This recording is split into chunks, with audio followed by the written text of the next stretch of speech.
Good evening, televiewers. You're welcome to this evening's edition of Prime Hour on my Media Prime. As tradition demands for Prime Hour on Fridays, we are looking at how to make our lives better from the financial and economic perspective.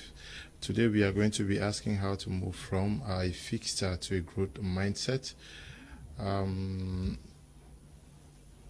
to how to move from a fixed to the growth mindset is the topic for tonight. We are going to be looking at what a fixed mindset is all about and what the growth mindset is all about, and what are those steps that we need to develop and put into practice as people who want to turn our fortunes around, people who want to turn our destinies around, those who want to be seen as very successful persons in our respective communities. We are going to be discussing this topic with our regular panelists, who two of them are already in the house. We hear that Mr. Teke and Ms. Air are caught in traffic. We hope that they brave it to join us in the course of the program. But we are in the company of Mr. NEBA Paul, who is already here with us. Good evening and welcome. Good evening, Mr. Leo. Good evening, televiewers. It's always a pleasure to be here. I say hello to all the televiewers of my Media Prime over there in Kumba and those in Bamenda. I'm so happy for the feedback that you people have been giving. These things concern us, and there's need for us to be discussing them always, so that we'll obviously shape a better future for ourselves. You have my Media Prime viewers in Douala and Yaoundé now. Yeah, yeah. But similarly, I was pretty surprised. Recently, I paid a visit in Kumba and in Bamenda, and I was pretty surprised how many people could recognize me there and actually praise the program and praise my Media Prime. So that's why I gave a special shout out to people in Kumba and Bamenda. But people are actually watching us all over the world through Facebook. So. Okay, Mr. LEANCE, BUJI is also here with us. Good evening, welcome. It's always a pleasure being on Prime Hour. Today is another day that we are going to be sharing. We are going to be exploring mindset. We talk about mindset is a topic that I'm always very interested in, because mindset is that which separates the best from the rest.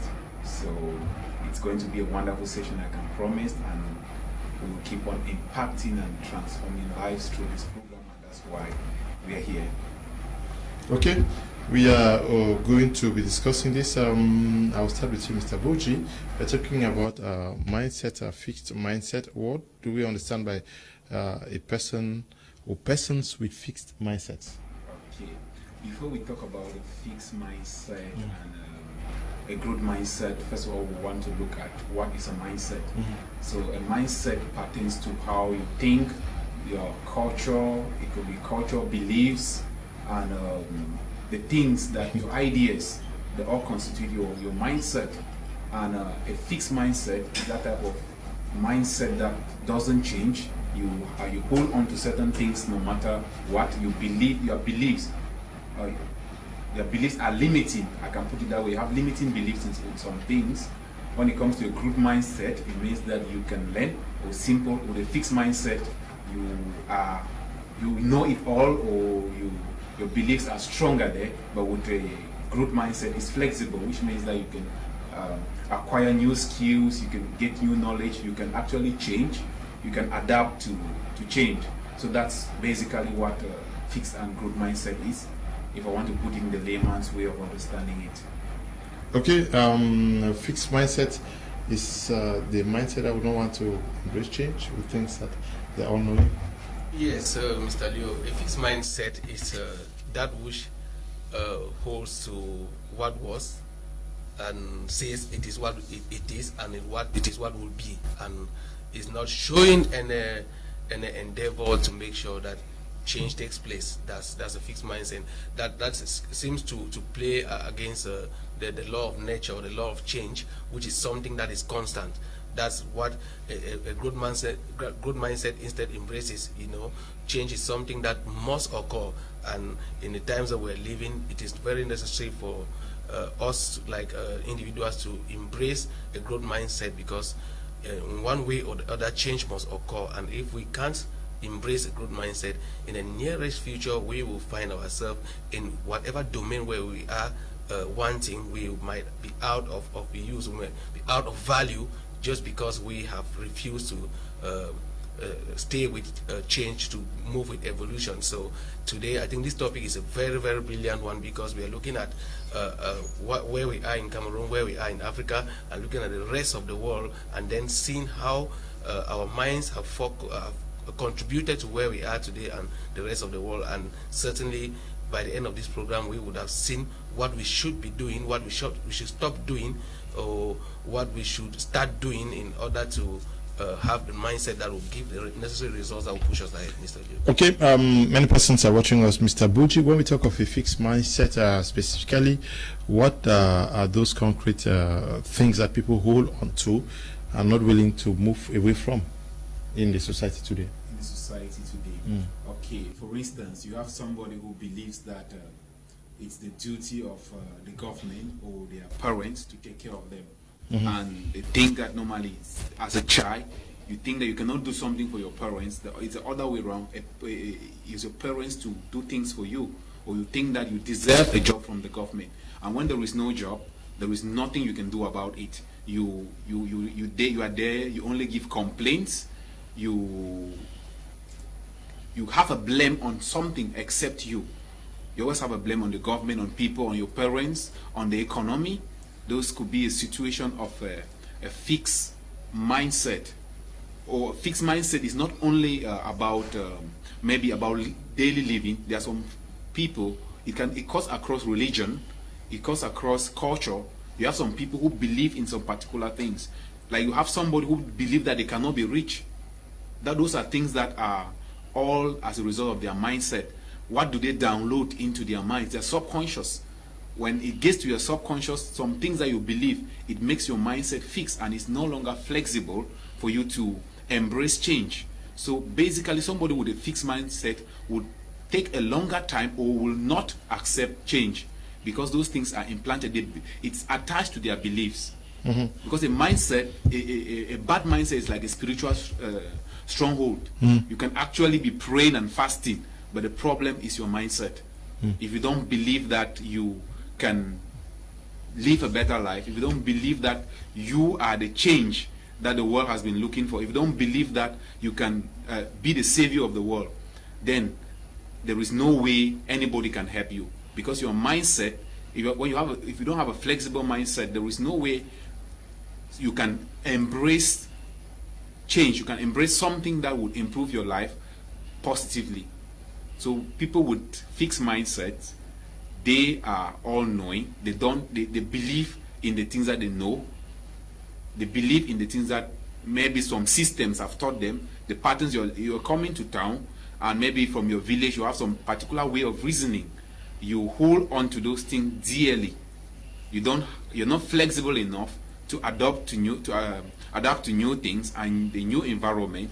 Therefore, you have a fixed mindset. Okay, Mr. NEBA, many persons were talking about fixed mindset. Some people think that to survive in a country like Cameroon, for example, you need connection. If without connection, you can't make it in Cameroon. Is that also a fixed mindset? Well, it depends, because when you say connections, it depends. Because if you say connections like what they call a parent in French, you know, that's a fixed mindset. But in another sense, if you are talking about connections like creating your own network, you know, relating with the right people that can enhance. No, you are talking from the entrepreneurial perspective. I'm talking about connections from the normal Cameroonian. Normal Cameroonian connections with government. That's a mindset. That's a mindset that is very fixed and is limiting Cameroonians from a lot. Because the moment that you set a boundary for yourself, you can't go beyond. And it's like a normal, you know. Like when Cameroonian sees another in a particular position, he or she doesn't believe that that individual would have been there through merit. It's always like somebody inside would have pulled the door for you to go through, which is a very stagnant mindset that is causing trouble in Cameroon, and it's increasing the social issues like corruption that they discuss on every day, because in people's minds they don't give efforts again to break the boundary, to see how they can go beyond and actually get things by merit. But because they understand that, okay, and for me to get through this door, I need somebody there to get me through, what they do is that they start taking measures. Like, okay, if I if I have to go through this concours, I need to this particular amount. If I have to get my ID card early, need this amount. I need a passport this early, I need this particular amount. Of which, by everything being equal, you can actually get to those places through merit. But because of the way we have perceived it, you know, perception is everything. You know, the world that occurs beside you, around you, revolves around your thinking. Once you have perceived that this is what the world is, that it happens to you in reality. I remember seeing my friend meeting my classmates in Douala without knowing them. You know, because I went to a particular school in Upseed. Going there, I have that perception in my mind that in that school they were always beating students, and I had it in mind that I was not going to be beaten in that school and I will not be popular. And I was sitting on the same position for 1 year, and I did not know my classmates. I met them later on when we were discussing. It happened that we were in the same class, but I never knew them. I was shielded by my perception. I was shielded by my stagnant mindset. And that is what Cameroonians, so many Cameroonians are suffering from, because they believe that if I don't do this, if I don't have this person in this particular area that can enhance me to go through, if I don't have this person from my village, if I don't have this person from my family who is in this particular ministry, who is in this particular company, I will not be able to go through that particular door, which is a big limiting factor that we must fight if we want to actually get to emergence, as they said in Cameroon. Okay, we have just been joined by Mr. Teke. Mr. Teke, we are talking about fixed and growth mindset today. We were looking at practically talking about persons with fixed mindset in Cameroon, and I raised the issue that many persons think that for you to succeed in Cameroon, you must have connections. Who are your connections? My connection is my mindset. Okay. It's me. It's what I believe. Because no matter how many persons you wish to know on earth or in Cameroon, you can never assess them until you change the way you begin to think. So your first connection should be you, should be your mindset, should be what you believe, should be that internal force in you that have the capacity to draw whoever you intend to meet closer, because your mindset have the capacity to either send people away or bring people closer to you. So if you have a mindset that until you know certain people you can never go far, it becomes difficult for you to know those people. So the first mindset you should have is mindset of going far. If you have the mindset of going far, it is how far you go that determines the people you meet up there. People you meet up there will never come to you. They are in their own comfort zone. So if you want to get to their comfort zone, you need to change your mindset of how far you want to go. And when you develop your mind of how far you want to go, you begin to build it up based on the belief system you have for yourself. You begin to change your paradigm shift. It takes you and then meet you with those people in their comfort zone, and then you can now have connection. People don't stay in their villages and then they know ministers. If you want to know a minister, you travel to Yaoundé. You have to get someone who knows Yaoundé, that's actually traveled to Yaoundé. And you cannot know someone that has gone to Yaoundé if your mindset is a limiting mindset. Like, okay, this is me, let me just stay in the village until I have someone in Yaoundé who can call me to come to Yaoundé. It doesn't work that way. If you want to know Yaoundé, you want to join a certain cartel of people in this nation, you have to go find them. And it takes a mindset for you to even start thinking that I can just travel to Yaoundé just to create connections. It takes a kind of mindset. It takes a growth mindset to think that way. If you still have a limiting mindset or a fixed mindset, there is no way you can ever be pushed to just pay chance and say, I'm going to Yaoundé, I want to go to the ministry of this, and figure out how I can meet with this person because of this idea that I have. Okay, Miss L, many persons also think that he's raising the issue of meeting persons in Yaoundé. Many persons think that if you have to get to meeting these persons in Yaoundé, you must soil your hands for you to emerge, to get rich. That's the concept. I rather be a truck pusher and be managing around so that I will not be seen or tagged as having soiled my hands with these big people in Yaoundé. Okay, the first question is, what makes you think that every big person soiled their hands? That's mindset. The first question. Because it appears that most people, if we're talking about soiling hands and you want to be away from people who are soiling hands and you are broke, then you are instead the problem. Not even those who you're thinking are soiling their hands. And so most of us, from a distance, we judge people's source of income. We judge people's path to success. We judge people's results, people's success results, other than the path that they took to succeeding. So it gets to the point where we are afraid. I feel those who feel like they don't want to associate with some people because they want to soil their hands, it's basically because they are afraid to dare some of those things that people are daring. And soiling hands doesn't necessarily mean that you are in a court where, or a fraternity where they have to kill people and all the like. You just being even a circle like this as we are seated here, you're actually putting your hands in a position where other people's hands are. There's actually no person who gets to a point where you are standing alone. There are always people around you. But now this mindset where we feel like every other person that has gone ahead must have put their hands, dip their hands somewhere that is bad and all the like, it's one thing that is a limiting factor to most of us, especially Cameroonians. One time I said it here that if you're young now in the country, we know that if you're young, you have money, you're a scammer. If you're old and you have money, you are into courtism. That's the mindset that people have. And so really you cannot be comfortable and want to be able to get the results that uncomfortable people are getting. You cannot attract abnormal results if you're living a normal lifestyle, getting up in the morning and just doing your normal activities, maybe like truck pusher, like what Mr. Leonard said. You're doing your truck pushing and all the like, and you expect to have the type of money that others are having. And now some people just feel like, okay, it's better to just live this normal life of just doing this and doing that. Trust me, it's because you are just afraid, and maybe you don't yet know how much you have in the inside of you.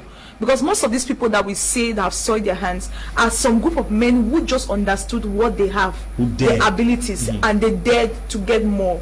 Because these people who are staying on one position is more of the fact that they feel like it's okay to be just you. It's like how sometimes in the churches they used to make us feel like, okay, the poor people are the ones who go to heaven and all the like. Now, if we want to look at it in terms of making money and in terms of association, we understand that it is necessary for you to even get close to these people. I think every person has something that they are holding on to when it concerns succeeding. You must hold on to something. And when you're holding on to something, what we'll always say is that, of course, you should hold on to God, all right? But everybody hold on to something. Let's say even in knowledge. You can be with somebody and that person has a lot to offer you. Doesn't necessarily mean that you're going to get into the same. Okay, let's say I'm working with somebody and I come to discover that you are a cultist. Trust me, even being a cultist, there's some information you have that I don't have. Away from being a cultist. I think one time I told somebody that I feel like those who are into cultism are just negligent. They are just ignorant rather of there's so much abilities they have. Because what they do is that they just get into the ability you have and then make you use your own ability and thinking that they are the ones who gave you the ability. Meanwhile, it's your ability. So you as a young man, or you as an old man, or whoever who wants to be able to thrive, who wants to be able to grow at the mindset level, you have to get to the point where you are ready to dare the things that others are daring. You cannot expect normal results you cannot expect abnormal results, or you're living a normal lifestyle, you're carrying out normal activities. So it's okay for you to get close to these people, but what we are more concerned about is you getting close to them and getting the information that is necessary for your individual growth.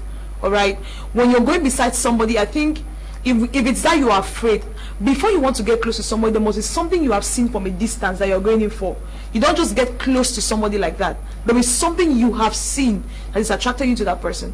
And so when we get close to the person, when you get close to the person, get that which attracted you to the person. The problem is that most of us, when we get close to wealthy people and all the like, we forget the main reason why we became close to them in the first place.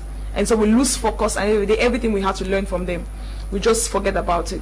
So it's nothing about soiling hands, it's nothing about you being afraid, it's all about you going after the information, the knowledge that you need for you to be able to succeed.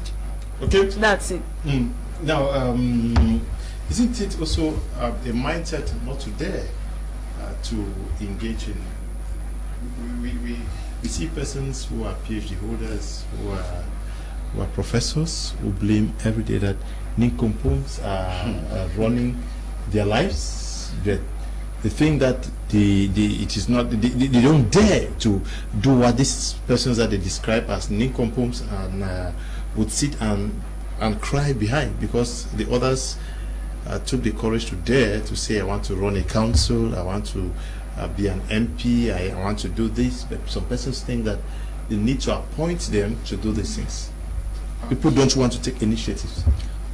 That's absolutely right, because to succeed you need to adapt a success mindset. And that's why if you're looking about, let's go back to one of our products, the billionaire mindset. The billionaire mindset, you have the billionaire there and you have mindset attached to it as the title of that book, which tells you that there is a way that billionaires think. The billionaires have a particular mindset that makes them different from other persons, that makes them different from poor people, that even distinguish them from millionaires. Because there is no way you will see a billionaire cannot settle at the level of a millionaire. So for those people who sit down and think that things can happen to them or they deserve it, having a deserving attitude, having an entitlement mentality is already a mindset that would limit you from growing ahead. Because it's not about having a PhD, it's not about having a doctorate, it's not about having a master's degree, or a first degree that makes you qualified. If your mindset is in such a way that you know that you can go for the things that you want, which means that you can learn at every level, you are ready to learn about politics, to learn about entrepreneurship, to learn about religion, that's the only way you can grow. Apart from that, if you have your limiting beliefs that these things are meant for a particular class of people, there is no way you can go to the next level in your life. Because apart from just the fact that some people are doing the things that you think that you cannot do, there are also situations that you are forced to change naturally, because there are changes that come, and if you have a fixed mindset, there is no way you can maneuver through it. Think about the situation of COVID-19. There are some people who they could no longer go to their job sites, their businesses have been closed because they refused, or they feel that they cannot learn new technologies.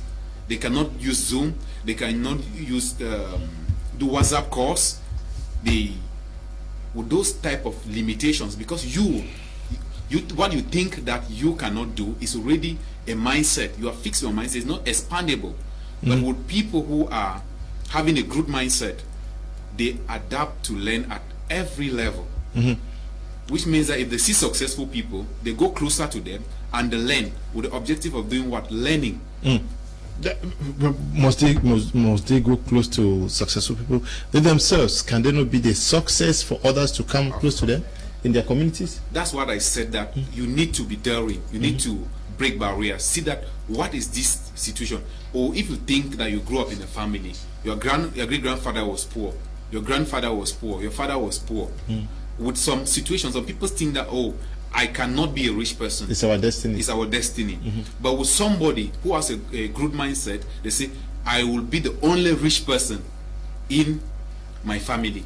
So when you have that type of attitude, it would give you the opportunity to expand your mind and grow, because everything is the way you think. Okay. I think mindset is a way of reasoning, it's a way of thinking. That's what basically is a mindset. Way of thinking, way of reasoning. Mr. NEBA, don't know whether Mr. Teke is passionate also on it. I want the two of you to discuss on this. Some people think we're talking about moving from fixed mindset to growth mindset. Some people think that to succeed in life, you must fall bush. If I don't fall bush, I'm doomed. Yeah, that's true. That's true. You know, this is how I put it. Discussing with my friend Galaxy J1, what we say is that those who are weak should fall bush, while those who are strong should stay here. Because over there in bush, you have systems that have been fixed, that while they go there, they will be forced to work hard. We have our brothers who cannot work here for 8 hours, but there they work for 16 hours. Because there's no caressing, there's no, I mean, they fall in the system.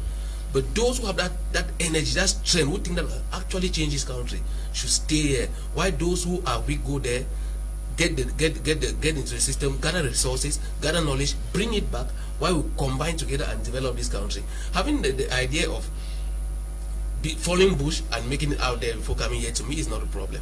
But now, understanding the whole concept, because I would say a crocodile here goes there will be a crocodile, a lizard here goes there will remain a lizard. You understand? But now, if you should understand that going there, it will necessitate that you should change your mindset, feed in to be successful. Because if you go there and you still have the same mindset that you have here, you will not make it. But truth be told, there are people who have gone there and made it, and they have changed their communities, they have changed their families, they are changing Cameroon. We have a lot of Cameroonians overseas. I mean, I would say the Cameroonian diaspora is a huge resource that we should link up with, we should tap from, because they have resources, they have money, they have knowledge, that if we combine together, we're going to have a lot in this country. But if your idea is just like, okay, if I don't go there, I can't succeed, without even understanding the settings there, you will go there and fall amongst those who don't succeed still. We have hundreds of our brothers who are out there who cannot come back to the country because they went there with a particular mindset, and with that mindset they went there, they did not want to change and enter the system, and they can't come back here again. Why? Because we of course, Cameroonians have that mind of expecting from bush fallers. They know that, okay, if you're over there, if you're coming back here, you should be coming with millions, when you come, you share stuffs around. And when they stay there and they understand, okay, I've not made it for 2 years or 3 years or 5 years, it becomes so difficult for them to come back to the country. So to me, having the mind of going overseas and making it there is not a problem. But now, how do you go and make it there? What's your intention of going and making it over there? Yeah, but we've seen many persons, Mr. Teke. I remember when we were in the University of Buja, some persons would forfeit an entire year, and they ask, why are you staying here? They want to say, I'll be the host of a bush. That is, you put everything on hold because you want to bush. And lots of people, some people will tell you that I abandon what I'm doing. They changed their line of action because they wanted to bush. And some people get frustrated. You have many persons that you will see them, they will say, no, with the sorry that man, I say, he want bush, he don't struggle for bush. So some people think they can only make it out of this country. All right, that's fine. Following bush thing, it has caused a lot of trouble. I have a lady, let me not call her name because I didn't take permission. She's doing very well now. But when I met her, she had lost close to 12 million. She's a teacher, and teachers sometimes have the privilege to get money from the bank and all of that. And she took a loan just for bush, and then she lost all of the money. She was almost committing suicide until she met me in 2018. Then I started talking to her. She started attending most of my meetings and my trainings, got herself together again. I had to talk to her to just forget that bush is not for her, that she can make it in Cameroon. And today, that woman has more than 12 million investment in TEKE Global. She has made a lot of money. She attended SHEP, learned how to bake cake, and today she has her own pastry business that she's doing. But if she never met someone, she would have committed suicide, or would have been looking for a means to travel again. So first, I want to let's look at this way. People did what they could do because they had the right information was not given to them. Sometimes while we're growing, we believe that traveling abroad is the best thing that can ever happen to you. We knew that. But right now, the Cameroon we had 5 years ago is changing. New informations are coming up. We are learning new things. We now know that the pictures our brothers used to snap in front of big houses and big cars are not actually theirs. Either they have borrowed it or they just stood there to snap. So we have to understand that it has nothing to do with your success. Your location, your physical location, has nothing to do with your success. Your first location for success is your mind. If you don't have a growth mindset, travel to America, you'll be broke in America. If you have a growth mindset, don't have the means of traveling to America, stay in Cameroon, you'll be a billionaire in Cameroon. So the point is, it depends on what you want. You can decide that I want to go to America, that's where I want to live, that's where I want to make it big. It's okay. If you go there with that mindset, you will grow because you will walk with a purpose. What growth mindset gives you is that it helps you to walk with your purpose. But what fixed mindset does for you is that it makes you walk based on whatever will be, will be. So you just live your life. This is me. Cameroon is a bad country, or Africa is a bad continent. Whatever happens to us, we take it the way we have seen it. Case closed. If you go to school, you come back, and then you're not getting a job. You tried concours, is not working, and then you surrender. Whatever will be, will be. That's an example of someone that is living with a fixed mindset. But a person with a growth mindset is someone who is always looking for a means to change it. And most times, these people do the extraordinary. They do the things that people cannot dare. How we know people that have growth mindset are people who take actions with the mentality that they want to change both their lives and the life of the entire world. How do you know someone with a fixed mindset is someone that anytime they think of themselves, they think of how to grow, they think of what to put in their tummy. How do I have food to eat today? My family doesn't have food, my wife doesn't have, my children don't have food. Anybody that sits around you and all they say is how they can get food to eat for that day, they don't have a growth mindset. They have a fixed mindset. Someone who has a growth mindset and that actually want to make influence in life should start thinking beyond food in their tummy. That's what will make them say that, no, I have 2 million, I'm not going to America. Because when you take 2 million to travel to America, if you successfully travel, you have to work for like 6 months to start raising money, actually to have the 2 million you actually got from wherever you got it from. So imagine 6 months of your life, you would have made something very beautiful in Cameroon if you could think very well. So we should be able to think that, see, location is not the problem is your mindset. Do you have a growth mindset? If yes, your growth mindset should be able to create ideas within you that have the capacity to draw forces around that can put you to the place you want to be. It is your mindset that can give you that can draw the network or the people you want around you. If you have a poverty mindset, you will always have poor people coming around you as friends. If you have a rich mindset, you always find yourself among rich people, whether you like it or not. This is because the universe has a way that it responds to our thoughts, our belief, and our words. So if you wake up in the morning and say, Cameroon is hard, I just show me for hustle now, I no one find problem. If I find I go outside and throw a granite, I no get money for pay. What happened is this: the universe simply says, okay, or God says that you should not go out so that he will not throw somebody's granite. You stay at home. What will happen is the only people that will come around you are people who don't have food to eat, they don't have salt to cook their food, they don't have pepper, and they will come to start begging from you. And you're like, this will, I not get time. You two, you can't beg me. Then you just find yourself sitting in one conference or one environment in the quartier and start discussing. Before you know, you start playing draft or start playing card or start playing Ludo, and then you start drinking Pami in the quartier and all of that. And your life just remains there. Why? Because it is your thought. That's what you have thought, and that's what you have said. And the universe will always bring those circumstances to you. So do you want to change from a fixed mindset to a growth mindset? If your answer is yes, what are you supposed to do? You have to start stepping out. Leave your house, just go out for nothing. Even if there's no way you are going to, just walk out, go out and see how outside looks like. Go to some of the best places, just sit down and look at the environment. There's a way beautiful environment reflect an image in your mind and it start changing your mindset. People say that I would not want to go out to that. I may cause a problem and not. It's okay. It's beautiful if you cause a problem because you need a change in your life. Why do you leave Cameroon and travel to America where you don't have a job? I have seen people who don't have a job, they don't have a good certificate, they don't have a skill, they just know that let me just travel abroad. So they just go there with no promise of a job. That's the highest risk you can take. So which is better of traveling abroad where nobody knows you, or just going out into at least if something happens you can place a call. Someone can come to your rescue. So what are you supposed to do? Just go out for nothing. Go out, look at an environment you admire, stay there for too long. Definitely that thing will come to you. Okay, it will come to you.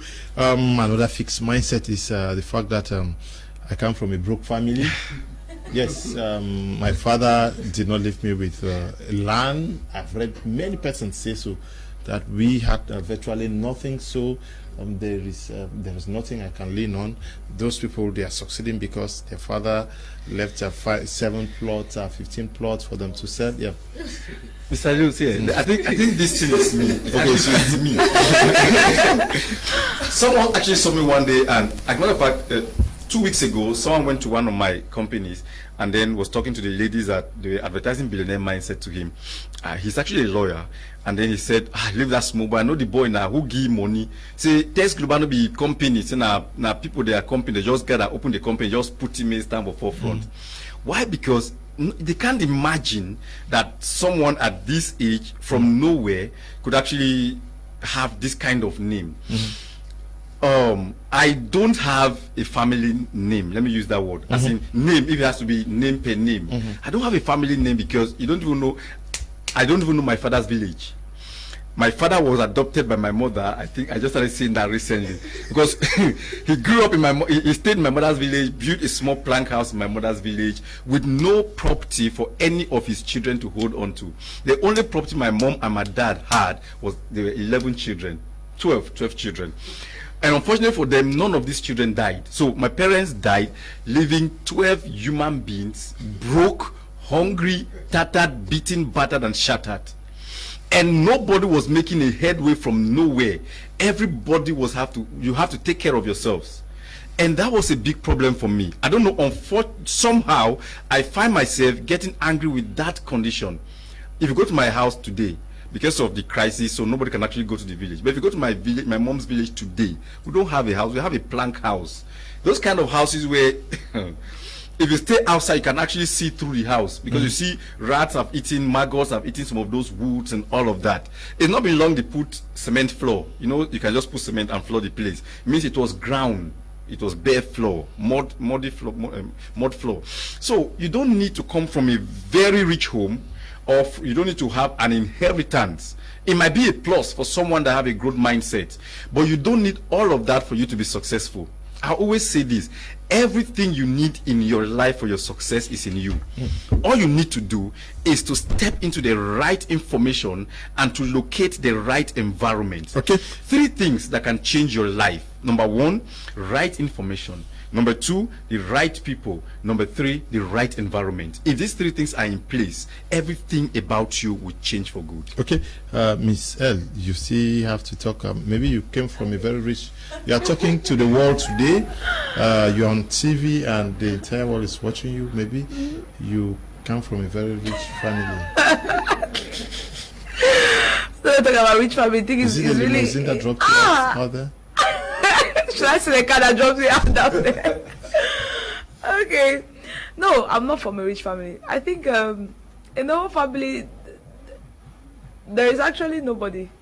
Nobody, like, nobody. Yes. Although my father was trying to stand out then along the line, things just when he fell, really fell. Maybe because of your connections, they opened the doors for you to come and talk on TV. Not quite about connections. Like what Mr. Teke said, that it's about getting out there, stepping out. When your mind is ready to achieve success, it has a way, it sends information to your body. Your body begins to work according to what your thoughts are given to you.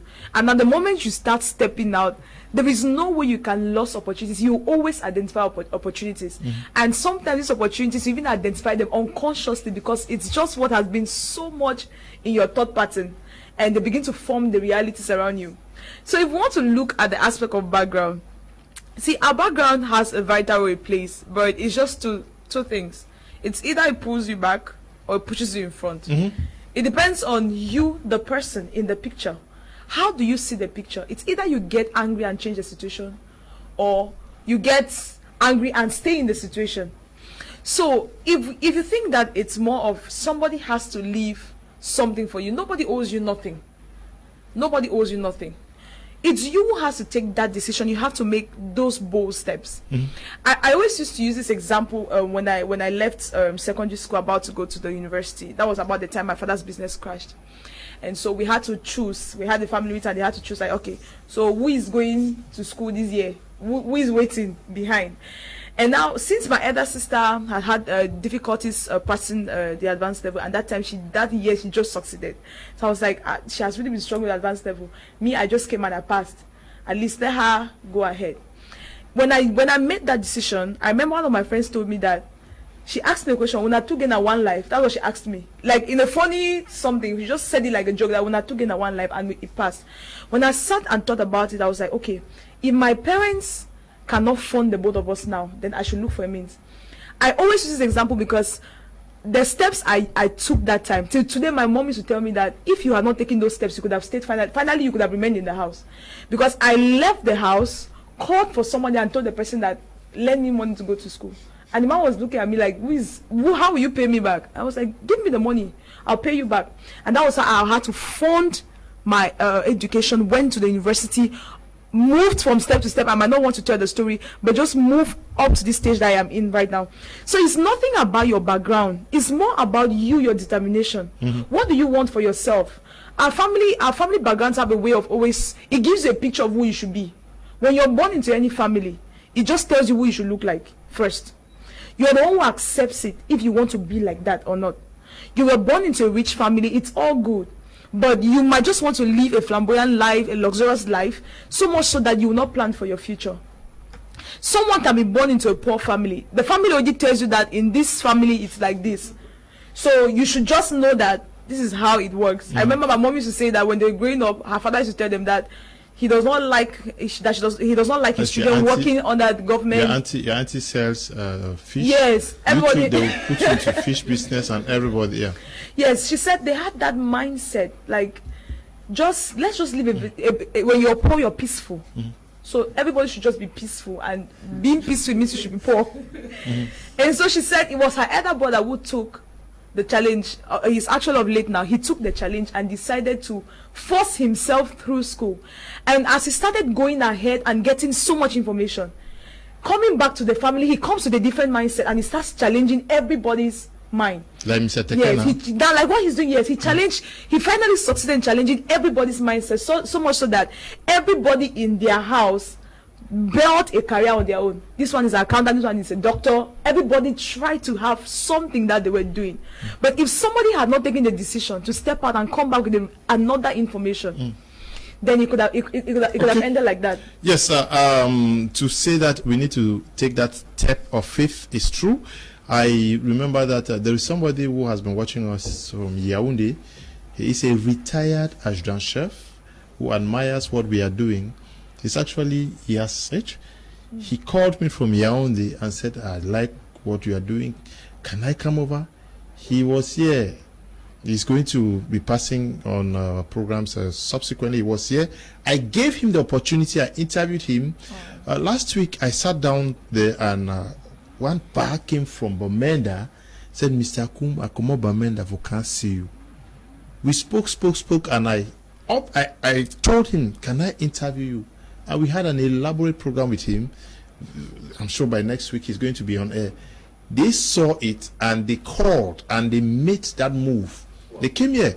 I'm sure this week 3 persons came from Yaoundé, Bamenda, Boya, and they met me, and they are going to be talking on TV next week. But there are persons who, I'm sure, yes. Yes. I think that's exactly what we are talking about. You ignoring where you are, ignoring your background, and focusing on where you want to go to. Because when people see other people on the TV, they just think that, okay, it has been enhanced by something for them to appear there. Ignoring, there's something that people don't check you when you are broke. They don't check you when you are a nobody. But when you start showing on screen, where you start dressing well, they start questioning, how did he arrive there? Of which we all, I usually say we all have the same opportunities because we have 24 hours a day. And that is awarded to everybody. Growing up, I did not want that question that we ask, because in my village, they describe you depending on your father. Like, you be who you picking. I hated that question. I hated it. Why? Because the young man died when I was 7 months in my mother's womb. I came out and knew nothing about the guy. My mom had issues with my uncles and ran from where we were born. So I did not have any trace about my background and stuff like that. So asking me who my father was meant that you were trying to tell me I was a nobody. You always remind me of who I was, of which I was a nobody. You understand? At one point in time I said no. If I'm identified like nobody, I want one day my kids should not be identified like a nobody, or people should not want to know me by knowing my parents or my background. They should know me for who I am. And it prompted me to start doing one or two things. I mean, these people I'm sharing this panel with, I've not known them for the past 5 years. I think I knew BUJI first in 2019, January. I knew Lonarika, and then I knew Mr. Teke here. Because at one point in time, I said, no, I need to go somewhere, and I lack knowledge. And I started moving in search of knowledge from one place to another. So when I went there, I met people who were searching for knowledge too. And I met Mr. BUJI. I kept searching for knowledge. I met Lonarika on an online class where we were learning together. I moved to Boya, I met her. And with time, things have been occurring, and we are here today. And that's the same with those who moved from Yaoundé, from Bamenda to come and meet you. So the opportunities are there so for many. all of us. You just need to take a step of faith. It's Jesus who says that I am at your door knocking now. And he also says that you should ask and it shall be given. You should seek and you should find, because if you don't ask, you will not have. If you don't find, you will not you will not see. And it's true. So if you sit down there complaining every day that I no get connection, will be me, my partner. Okay, and please with what Mr. Teke said, because I said the same thing when I discovered that he was CEO of TEKE. Yes, he thought that you were just there now. If you go ahead. He was, because he was my small in secondary school, but now it has moved me and made me to open my mind into business, into the business world. Okay, Mr. Teke. Good evening, Mr. Leo and panel members. Interesting topic here. Please, Mr. Leo, tell Mr. Teke to say a word that can change the mindset of teachers in Cameroon. Okay, most kindergarten and primary teachers in the private sector find it difficult to cope with life after June, because schools in private sectors don't pay salaries to teachers. Some teachers go hungry, refuse to innovate, saying they are not good in businesses. Technology built up by September. If you see them, oh la la, Mr. Teke, help the teachers. Yes, we have to. Someone sent me a message today. One of the ladies that bought the Billionaire Mindset. So she's been reading it and met one of her relatives, her aunt, and then she was talking to the aunt, and the aunt said things are hard, things are difficult, and all of that. I said, okay, why not join my business? She's into sales. And the woman said, I cannot do anything outside preaching the gospel. That's a fixed mindset. That's a fixed mindset.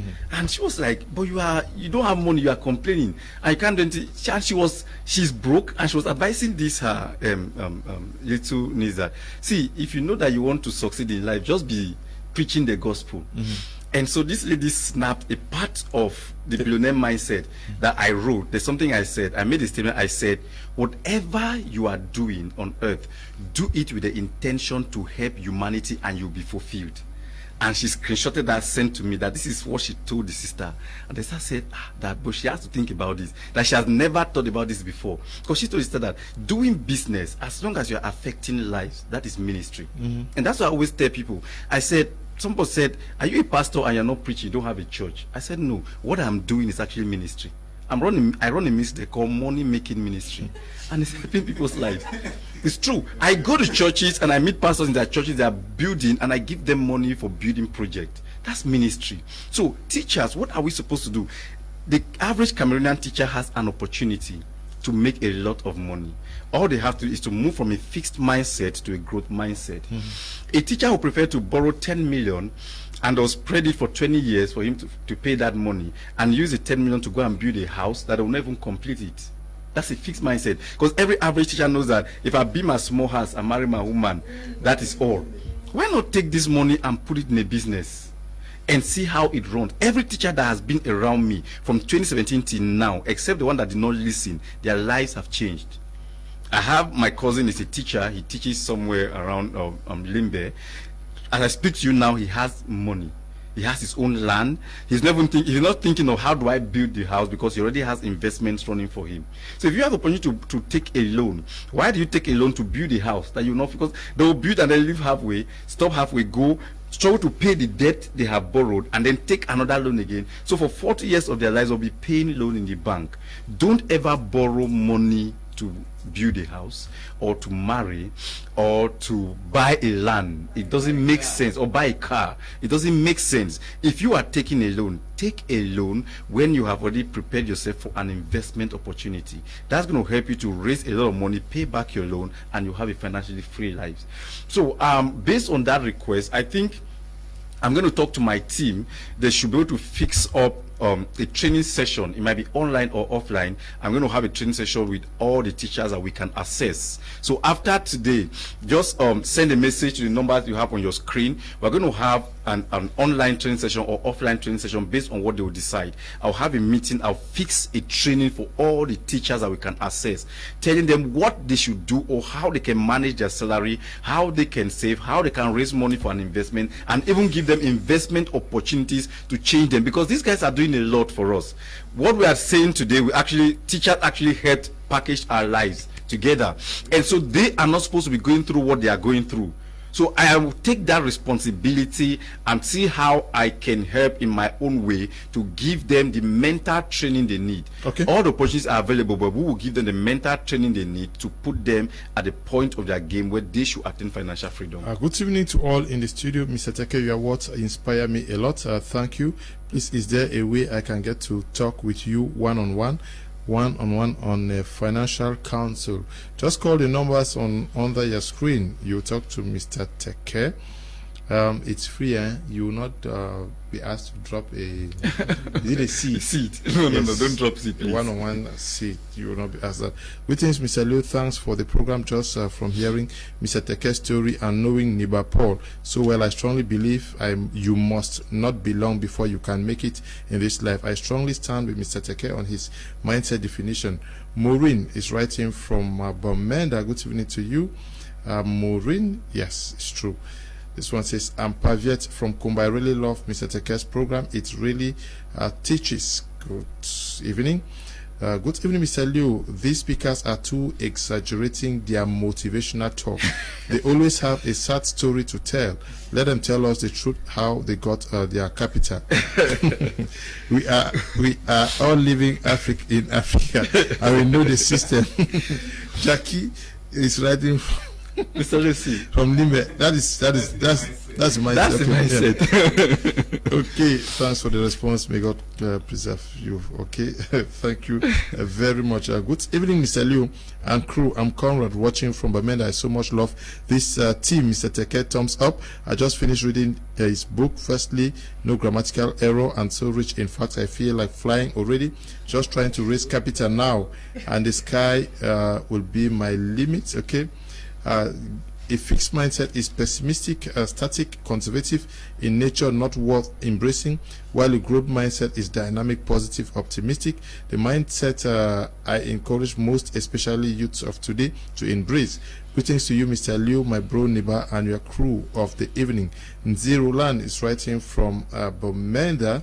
Yes, good evening, Mr. Liu and creating connections with people around you and increasing your network is the key to shifting from fixed to growth mindset. Alex is writing from Boya. Say hi to Mr. Teke and team. Good evening, Mr. Liu, NEBA Paul, Mr. BUJI, Mr. L, Coach Teke. It's a privilege to learn again from you all.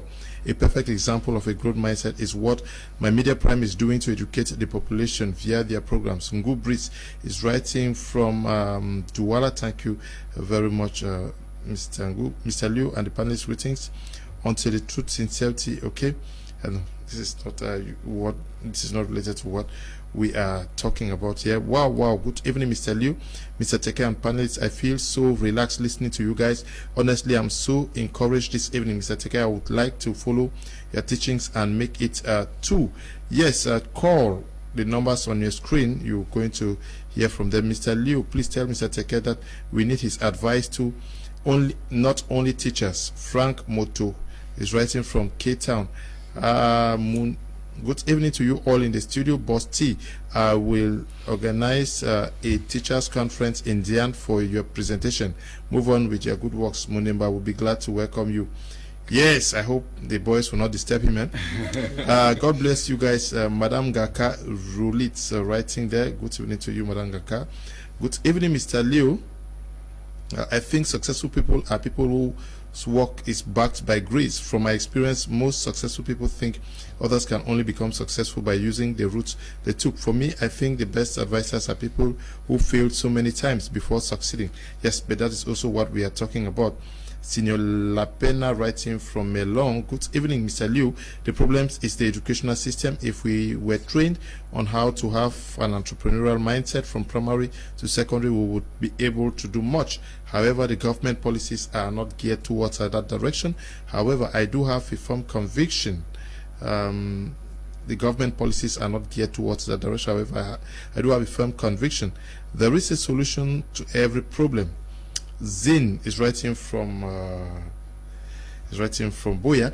Yes, somebody says that you guys need to tell them how you made it, but I'm sure I'm sure you said it already, how you got into the university. Yes, they say because we know how the system works. Is that not also that mindset? It's the system. That's what we're trying to fight here. That mindset. Because when you say you know how the system works, it means it's static. It's like there is already a definition you have in mind. But trust me, there is no term that has one definition. Every person that comes looks at the word in its term, fits it in a sentence, and gives a different definition to that word. So when you come and then you meet a particular ideology that is, or a mindset that is running all about, it does not make it right. The fact that you see it happen does not mean it can happen with you. If you are, it can actually change when it concerns you if you're willing to make it change. If we're talking about this aspect of motivational speaking, I think Mr. Teke would really want him to say something about the aspect of motivational speaking, because I remember one time I asked him a question like that, and he explained something about motivational speakers that it got a hold of me. I was like, this is what people have to hear when it concerns the definition of a motivational speaker. Well, all these things was saying, see, it's not to flatter you. Because of this program now in Mutengene, I used to tell people that I'm the mayor. That's I used to tell people I don't laugh. I'm the mayor of Mutengene. Now, because I went to school there, and while we're growing up, normally we know that in Mutengene, yes, it's difficult to actually. Nothing good can come from Mutengene. Yes. Okay. So to make the sister actually believe that it's not part of the system, Miss L is a charm girl. Full time. But she's here educating the world from charm. I did not know her, but she's here talking. Yes. Now look at it. Your parents are in Mutengene? My parents are there now. Now as I'm talking, my parents are in Mutengene. A lot of persons know me in Mutengene, right from secondary school days. So even because of this program, some who watch it, when they see me in Mutengene, anytime I'm just around the road or somewhere, they're like, "Hey, Miss L, like, Mama, what happened? Like, you just woke up, we're not seeing you. After some time, we'll see you on TV." And I'll just laugh. So we are pushing, and it ends there like that. Now, just because of that, you hear old mothers will be like, I remember there's one mama who used to tell me, "I'm waiting for you, just come and, this thing you're saying on TV, just come and sit, and then let's talk about it," and all the like. Okay, if you want to look at all of these things, these people, they know. Like, if you don't want to lie, I don't know how to lie, because they watch me grow in the town. If we want to look at the aspect where we say we are not saying the truth about our story, see, nobody can literally lie when it consistent. Yes, you cannot lie like that. This particular story about me going to university, I say it everywhere. Yeah, but Mr. Teke, tell them where your village. Mr. Teke, I don't know. See, you went to your village is in Indiana. Yes. You went to Nigeria. You suffered. There's nobody that the people that come around me when they see me, they're like, is this? They call me Mola in my village. That's what they call my namesake is Bakwarian. So everybody in a Kum Leonard in Bamuso subdivision in Dian division in Southwest region. That's where I'm from. They call me Mola. Everybody knows me. So now when they see me, it's like, Namuladis. Say, how you don't change so for me? You put that there. Because I trekked to school, they know me. Everybody knows they know where I'm coming from. I trekked to school, I was going to secondary, I owe fees. Most of the schools I went to, I didn't pay fees complete. I was always owing fee. Sometimes I don't write exams because there is no fee to pay. At the time I was staying with one of my aunts that stays at Ekombe Bonji, 3 corners Ekombe. I would trek from 3 corners Ekombe to Kombone Mission to go to school, MCHS. I have some classmates they can know. I would trek from that place every day to and fro when I was in Form 3 There was no money to pay school fees, no money for transport. If I come back, I have to go to my aunt's farm to work. Then I come back in the evening for I can have food to. Yeah, but that is what happened. Maybe they want to know how. Maybe somebody in the system. Maybe you are in the CPDM. Maybe your uncle is a minister. I didn't even live my life in Cameroon. So after my advanced level and things happened, then I traveled. I came back, struggled, did what I did, and then God helped me out. I've hawked.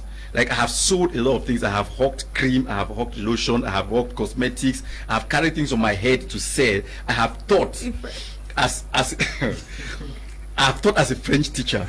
See, I traveled to Nigeria and life was difficult. I slept in one little room like that, 8 guys in one small room. When it's 6 p.m., you have to rush to the room to fix a place in the mattress, because if you're late, you come back, you have to lie down on the floor.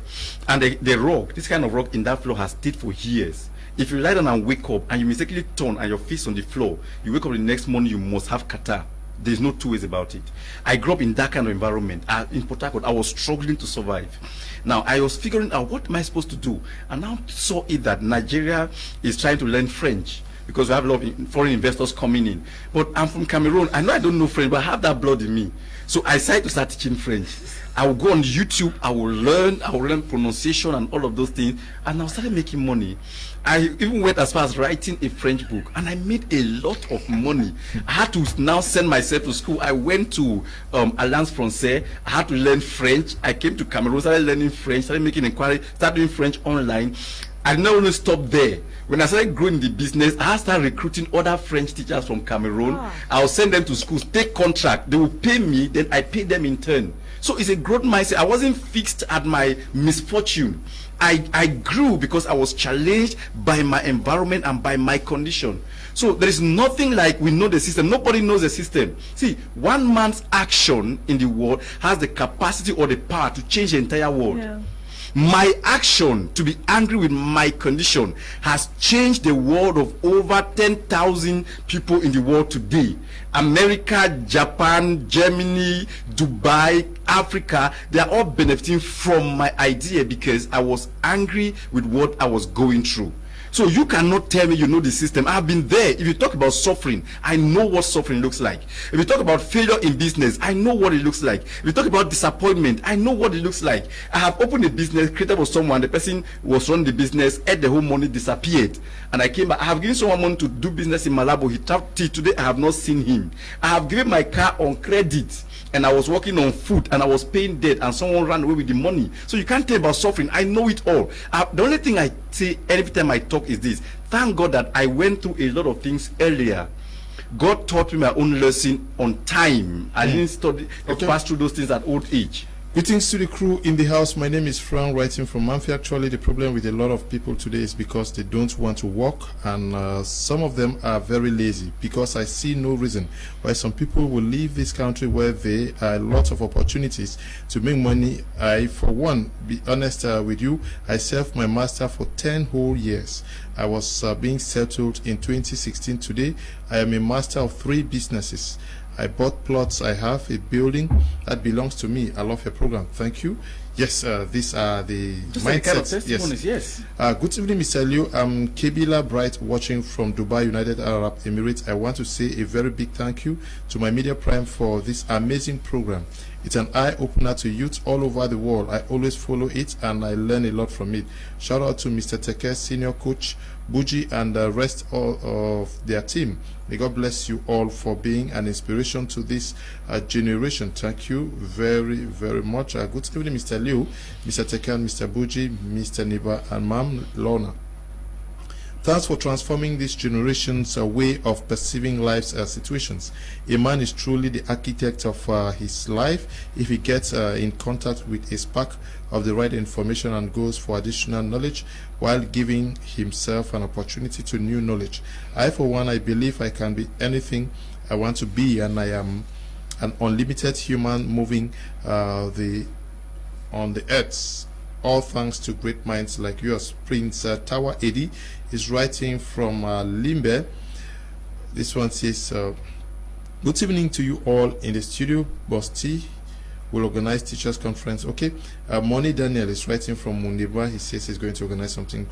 Good evening, Mr. Liu and panel. Mola Ikema writing from Paris. Can I have Mr. Teke's number? The number is on your screen. Please, you can just get it.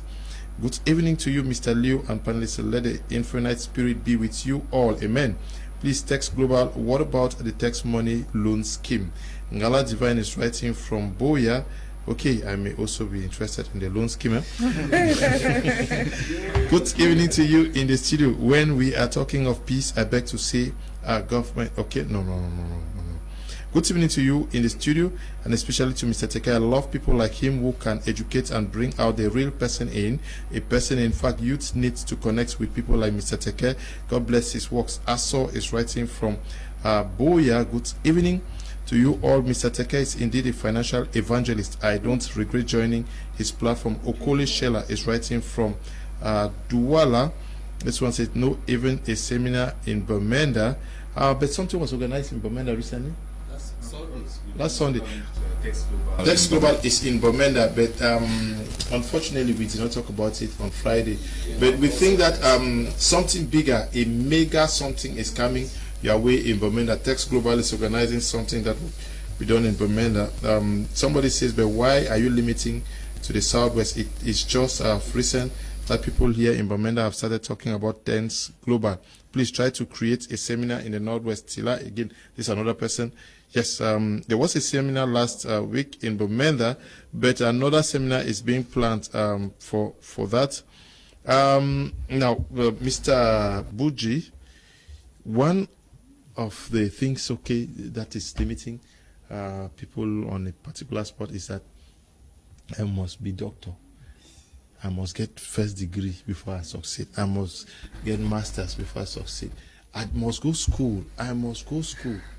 Certificate oriented. Exactly. Certificates. I watched a topic from Nikivet who says she actually made a YouTube video on is your certificate holding you back? So I was like, what is this lady talking about? But when I went through her video, I realized that she had a lot of information. There's some people you think because you're a doctor, you cannot doctor maybe anthropology, sociology, you cannot do anything any longer. Before I say this, let me I want to say a word concerning the people who think if you see us doing what we do today is because we have some people behind us. For instance, in 2011, when I was due to go to the university, I went down to Yaoundé to actually enroll. When I went there, I was with my elder brother. So I decided, when I look at him and his children, I said, but I cannot be a burden to this. I cannot be a burden to this man again. I have to do something about my life. I called my dad. I told him, Daddy, I don't want to study history again. I think I want to do ICT because I'm seeing that the world is changing towards that direction. The old man told me, see, son, I'm going on retirement, so the little money I have, I'm planning for my retirement with it. So I said, okay, now let me forget about this certificate and do something with my life. That is when I decided to learn secretarial duties. That's when I decided to learn secretarial duties. But before that, I was also doing, I still had this mindset that I needed a job from the government. Only the government could do that. I wrote the police, I wrote the ENS, I wrote custom, I wrote police about the officer and the normal police. So unfortunately, or fortunately for me, as I will say today, I failed all of them. Not because I was not intelligent, because if you go through my records, my classmates would testify when I was in GBHS NDOP that normally I obviously range amongst the top 3 in class. So it was not about that, but I still thought that there was something that I could do. I have to shift from the government mentality, from the job mindset to do something. Then I started learning some skills. After secretarial duties, unfortunately for me, I had a job when I did not yet graduate to work with teacher training. still there, I was not still fulfilled because I realized that I could do a lot of things. I was acquiring skills. I had to go back to school to go and do my computer engineering. And still yet, I just 3 months to my graduation, that's when this crisis started. I said, okay, I have already had the skills, so I had to move on. I got into marketing with a dynamic mindset to grow. I went into marketing. That's when I started doing multi-level marketing.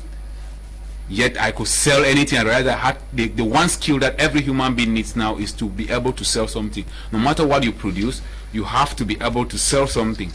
So it so happened that at one time I was even selling the billionaire mindset. I did not know the author. The first day I met Mr. TEKE in that was in Changemaker Summit here in Douala. So I was like, this is the author of the.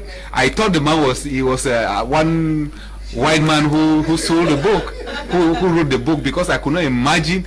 Still, my man said, when I read the book, I did not see it being written by a Cameroonian.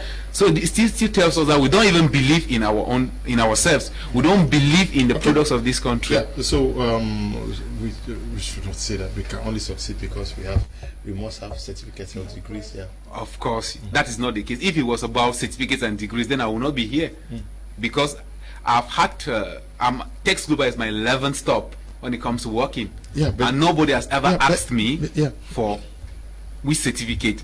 You can ask him. Did you ask me? I don't know whether people are asking what certificate people like late photo Victor, Kaji de photo, people like Njefobi. I don't know what certificates they have.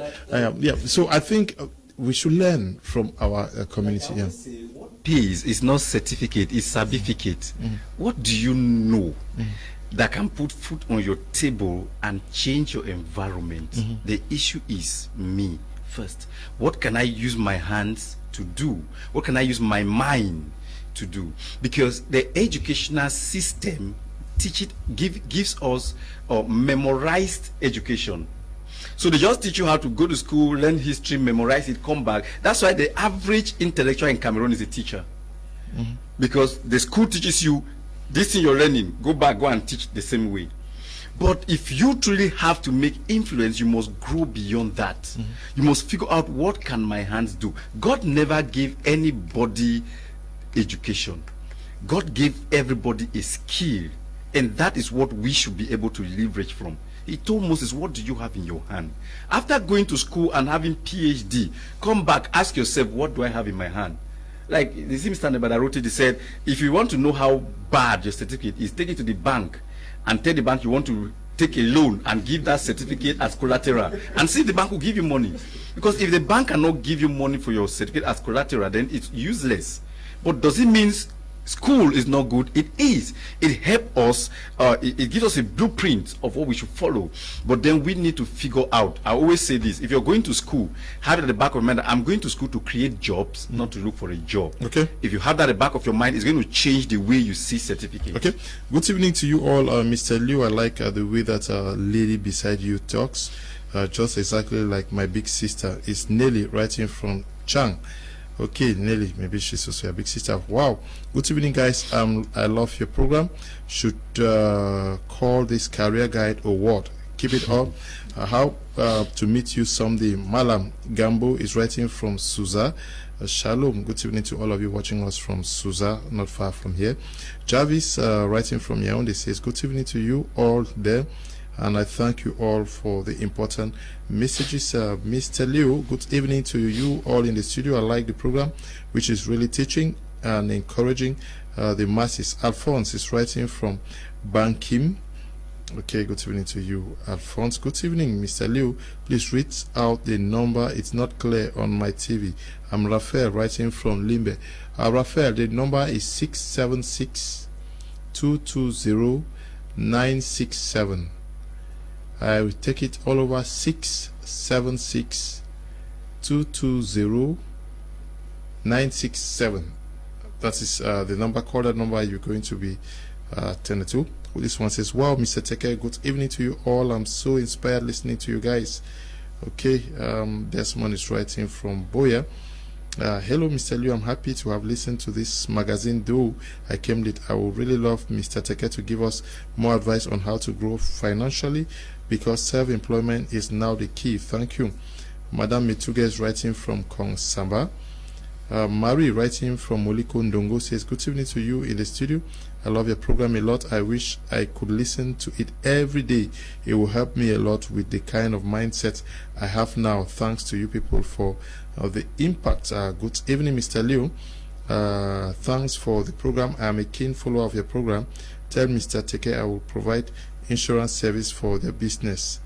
Thank Yaje is writing from Kumba. I don't know what he means by that, but another fixed mindset is everybody wants to have a magical number, the sure guarantee for success, and yes, it's a magical syndrome. Yes. I think that's what prompted Mr. BUJI to write the concours 5 times. he needed a guarantee. He wanted of course. No, you need a guarantee. You tried. They are people 30 times. Yeah. You know, we so much want certainty. You know, we want assurance. We don't want tomorrow to find ourselves wanting. We just want a stable life. You know, we want to be able to eat, to be able to have shelter, to be able to clothe ourselves, which is not bad though. But we can actually go beyond that. We have the abilities. The government cannot employ everybody. That's the first thing we as young Cameroonians we should know. The government cannot employ everybody. If you look at developed countries, those who are making it big are not those who are working in the government. We as individuals, we have the abilities to create wealth within ourselves and live a better life than those who are earning a salary. We want assurance, of which life itself has no assurance. The fact that we are seated here today doesn't mean that when we step out we'll be able to reach downstairs. This building can collapse on us and we end here, God forbid. But so we're so much hunting for assurance. Why? That's a huge limitation. Why? Because we don't know who we are. We don't know what we are capable of doing. I always like to refer back to God. You know, He worked for 6 days and rested on the 7th day. And to me, I've never seen where He worked again. It means that He had already set every principle, and if we can align with the principles that He has set, we can be able to get anything we want out of life. But it's rather unfortunate that we want to act in a particular way because we grew up and saw it that way, and it has become a routine. That okay, since this family, you know, where I grew up, it was like every family had a civil servant, and if a family has no civil servant, it's as if that family is a broke family, you know. So in every family, they're doing everything possible. They'll gather every resources. They'll even sell landed property, which is gold in that family, instead to go and bribe for an individual from that family to get a matricle. Getting a matricle, serving in the government is not a problem, but looking at it to be the ultimate source of sustaining you like a human being, like a Cameroonian, that's where the problem is, because it limits you from exploiting the other skills that you have, exploring the other resources that are in your community that you can exploit to be able to provide goods and services to people in your community and make a living for yourself. So getting that matricle to itself on its own is not a problem, but looking at it like a life source, like I don't know, a life jacket in a deep sea where you can survive on to make it through life, that's where the big problem is. And from the comments you are reading, I can deduce one major problem that we have in Cameroon. When you know somebody, it becomes a problem instead. Like I know who psychomote, enough he make up. We look at people and we attribute limitations to their life, and when they beat our imaginations, when they beat our limitations because of the efforts they are making, we start suspecting them. These guys did not, you know. Instead, people are listening to what something happened yesterday. My nephew who ran away from the house, I was staying with him here in Douala. He ran away from the house for about 6 months. He came to the house yesterday, and he has been contributing to our family in Jangi. So his money, the day he was benefiting, he did not show up. The money was with me. I told him, okay, I benefited your money, I want to give you. He said, no, uncle, I've been watching you on TV. One time you told me that you wanted me to open an account. On Monday we'll go and open that account. They have been saying something about one investment. I think I should save my money and invest it. I'm looking at the way my father is. I don't want to be like that. That's somebody I've been advising and he has not been getting. But he has watched us on TV and is changing his mindset. I think that's what Cameroonians should be looking at. This thing that people are saying, what is the possibility of me shifting and looking in their direction? Can it actually work? You should not. We're talking about the fixed and growth mindset here. Maybe you have been on that growth that fixed mindset for some time, and it has not been given for you. Why hold on to it when it's not given? Okay, Kombe Fred writing from Bamenda, he says, once you are addicted to poverty, riches appears to be a kind of mysticism to you. So poverty-stricken minds need a psychological revolution. Yes, I think he's saying something. Good evening, doctor. I'm suffering. No. There's no doctor on this platform. Good evening, all. I really thank God for this program, for I am an example of this program that have traveled out of the country and came back empty because I was duped out of the country. But what can I do now to meet up with the society? My name is Gerard Fomanka. I'm writing from Bangem. Good evening to you. Good evening to you all. I love the program. It is a teaching. But now talking about Cameroon, what about people who have the money to commence a business and the tax is there staring at them? I think that is also a mindset in the face, ready to take half of their capital. Will you also say they have a bad mindset because it's reality? Our tax system is not friendly. Leslie Manjo writing from Boya. It's a mindset. Leslie, sorry to say so, because others are making it now. They're doing business with the same tax system. The tax system can take more than what you declare, except in some cases. But on a real case, you go to the taxation, you make your declarations, you pay your tax based on what you have declared. There's no way you can have 1 million to start a business and the tax system, taxation will collect 600,000 from you. They don't force to collect money from you. I don't know where we're getting certain things, but I think we should have to go back to those institutions and find out what's actually happening, how things can be done and how they're being done right. Because most people just assume that tax system is terrible, and so even someone with 300,000 is complaining about tax system. It doesn't work that way. Let's go back to those places and find. Somebody told me, said, if you come to the taxation, don't come with a lawyer. He said, come yourself. We'll tell you the things you need to know, because most of these lawyers will even have their way of manipulating you and making you look as if the taxation is very terrible. Good evening to you in the studio. I love the program. Thank you very much. Good evening, Mr. Liu. I really love the program. How can one meet Mr. Teke? Benis is writing from Yupwe. Call the number under your screen. You meet Mr. Teke. Greetings to all. All must accept with me that our condition is not and will never be our conclusion. Youth must be positive. We can all be better if we hope and work hard with talents from God. Ernest is writing from Boya. This one, Mr. Teke is just wow. I greet you all. Mr. Teke portrays an example of humble beginning. He is a gentle machine for this generation. The government needs to use him to change youths, not for politics. Okay, Gobina, thank you for that message. Hi guys, I'm Ewi Godson from Douala. I really love the program. Keep on, good work and be blessed. Thank you, amen. So that we need blessings here. Yes, good evening, Mr. Liu, and to the TEKE Global team. Please, I wish to ask Mr. Teke whether TEKE's bridge has gone operational. Lunga Elvis is writing from Boya. Good evening to you all in the studio, Mr. Teke. I'm really inspired by your words. After watching this program 2 months ago, I left Kumba to Douala to see Mr. Teke. When I entered his office and demanded to meet him, his secretary laughed in amazement as if I wanted to see Jesus, and instead took me to Mr. BUJI.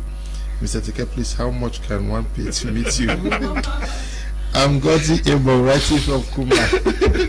Yeah, but Mr. Teke does not work in Douala now. No, it's Mr. BUJI who is in Douala. So if you want to see Mr. Teke, he's in Boya, right? If you see Mr. BUJI, you see me. Just tell him you want to see me and I will be available. He can bring you to me. No, you don't need to pay, please.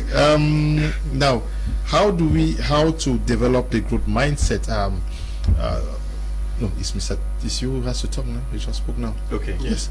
He said that we must see every challenge as an opportunity. So all of you who are facing challenges, wherever you are watching from Jumbi, from Loom, from Bomenda, from Kumbu, people watch from somebody called me from Vomeka today. Okay. Yes, he was complaining that our images disappeared for the past 1 week. So they watch us almost everywhere.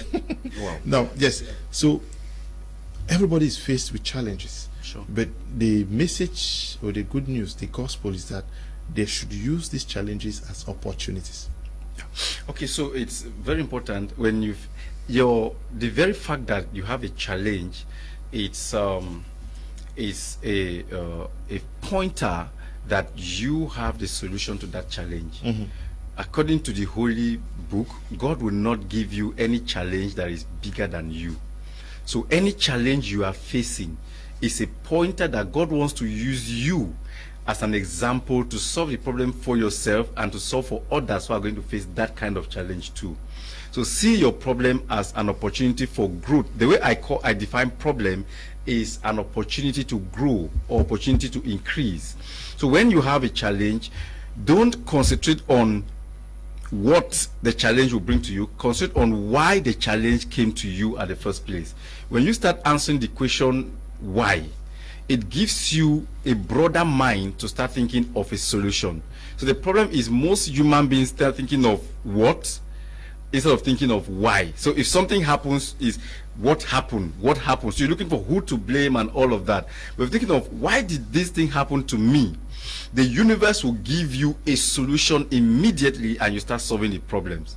Number two, you can also decide to give yourself to more learning.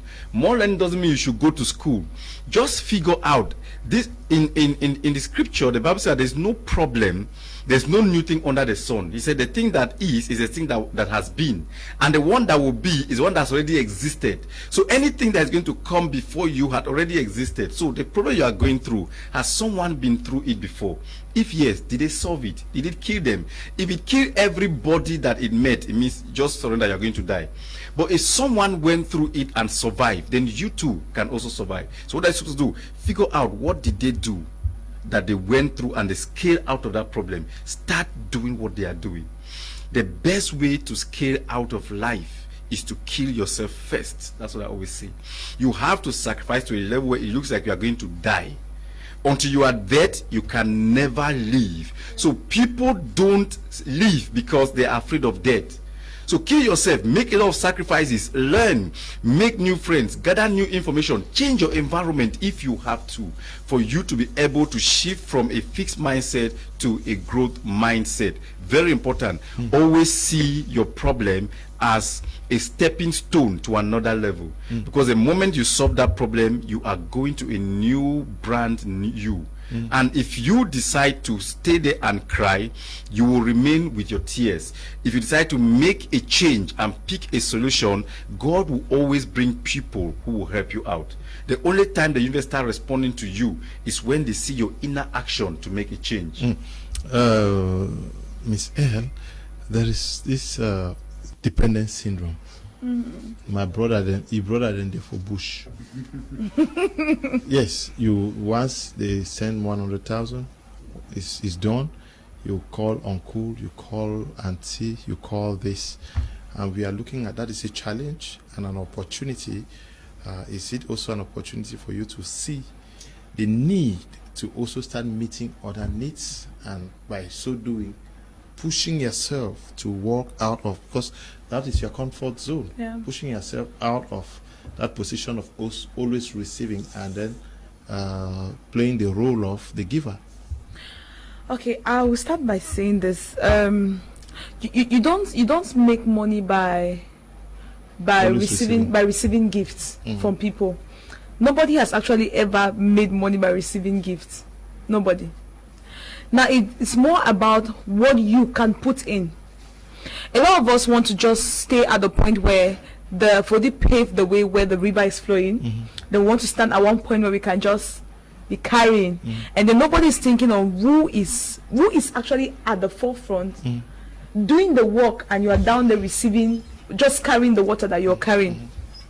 Now as it stands, it's good, it's okay to have our friends, our brothers who are out of the country and they're giving us money and all the like, but trust me, This thing is two-way. It affects not just you, it affects even the person who is out of the country, who is giving you this money.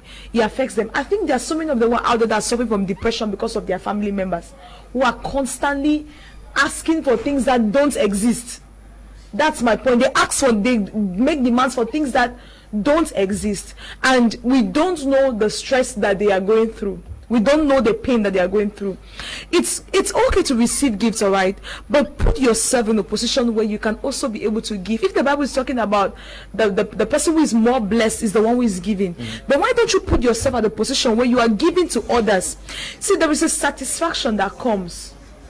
There's a satisfaction that comes when you give to people. When people give to you, they are teaching you how to give. When people give to you, they are teaching you how to give. I'll use a practical example. When I used to be in the university, I had one family that once in a while they'll call me up and then give me something. And then one time, the man looked at me and said, he's a Nigerian, he looked at me and said, do you know I'm giving this thing I'm giving you? I said, no, sir. Because I'm teaching you that when you make money, you should give to others, because there'll be some people in school that will have this same point that you're facing now, and you should be at the point where you should be able to give them. And then he will tell me that you have to make sure you're at the point where you can give them, meaning that you have to work. Yeah. That he's giving me, he's not giving me his capital, he's giving me his abundance. That was to tell me that I'm giving you the leftover, the one that is there. This one I'm giving is not even my capital. So you have to get to the point where you will work and be able to empower another person. See, if you keep receiving and receiving from people, you end up being broke, and you finish even the one of the person you finish the one of the person who has even been giving you. And that's the highest cause of depression for most of our brothers who are out of the country. So many demands that family members are making.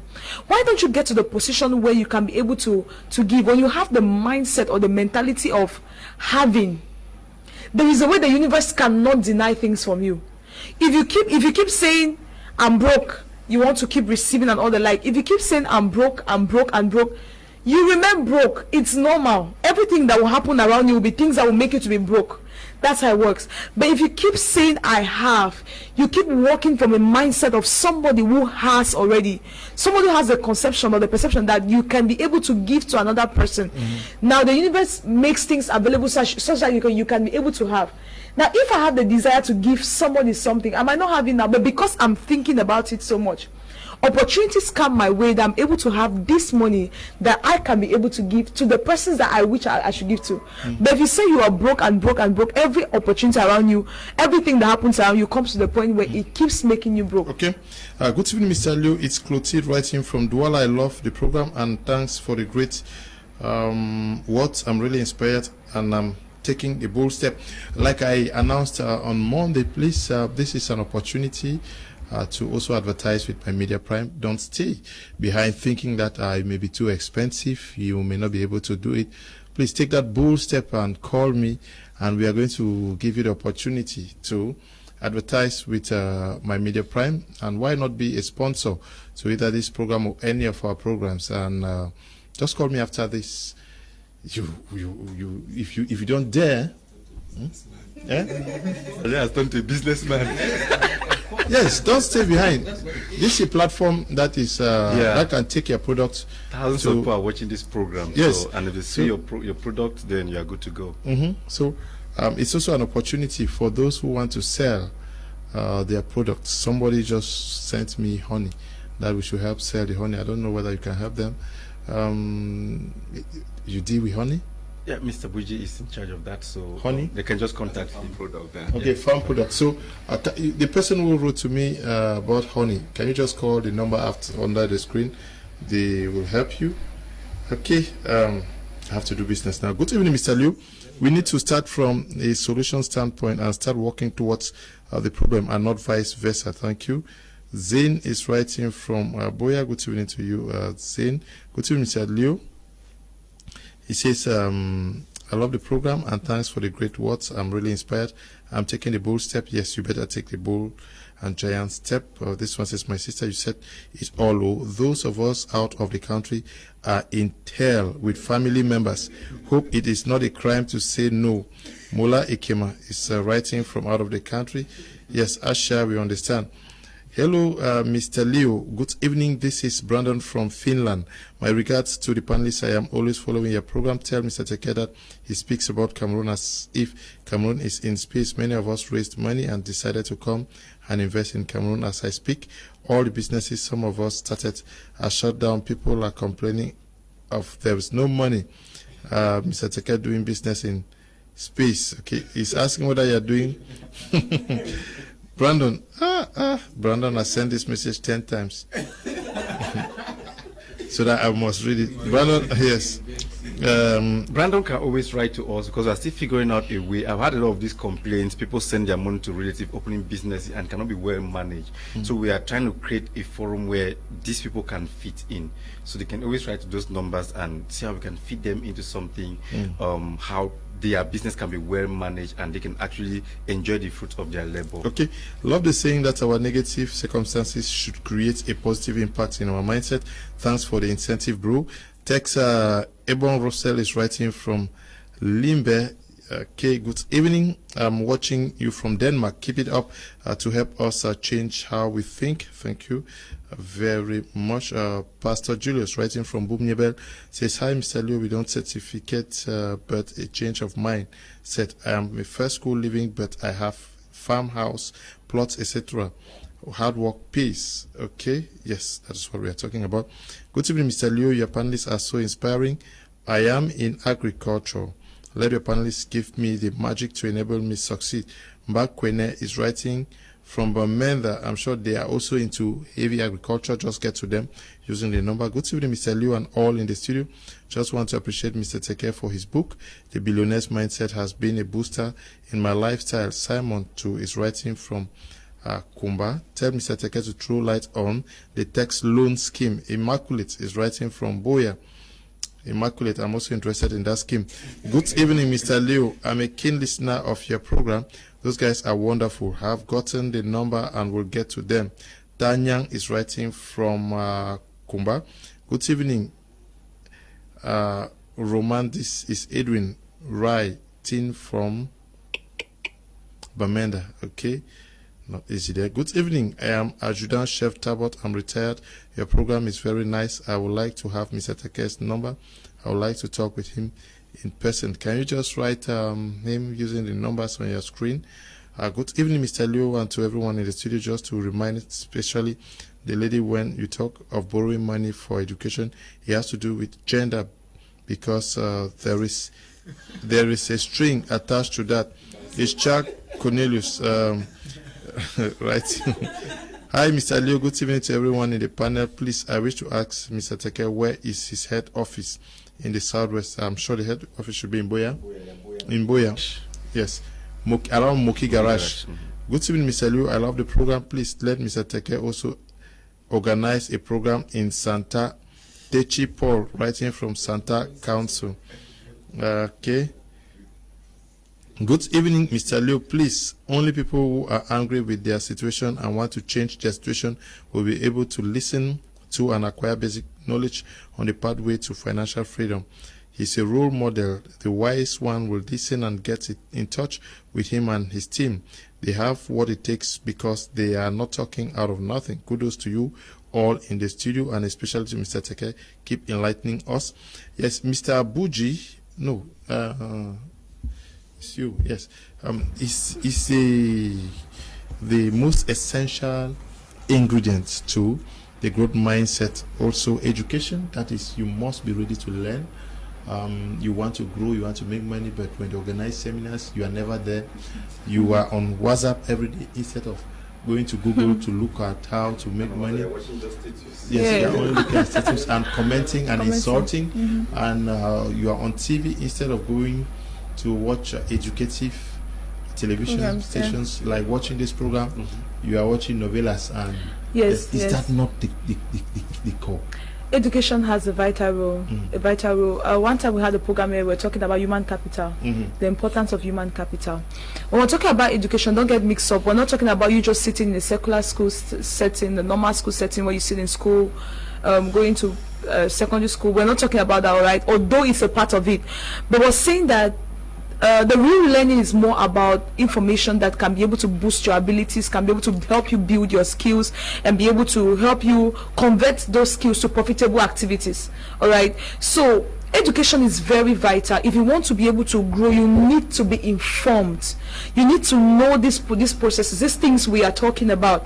Like you watching us right now is you empowering yourself. This is an educative program, meaning that you have to get hold of any educative material that you can get hold of. Although you should be very selective as well, all right? Because not all informations are very profitable. You should be very selective.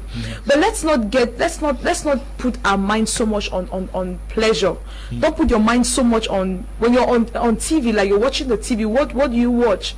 I personally have a problem with telenovelas. Like, I personally hate telenovelas. Many persons are addicted, eh? Yes. Sure. Even mothers. In a day, you follow 3 or 4 series. You move from this to that to that, and before you know it, a day is wasted. The value for time. Yeah. Really, a lot of persons. I discovered that this aspect of watching telenovelas is actually becoming something. It's creeping so much into our system that people are not taking note of.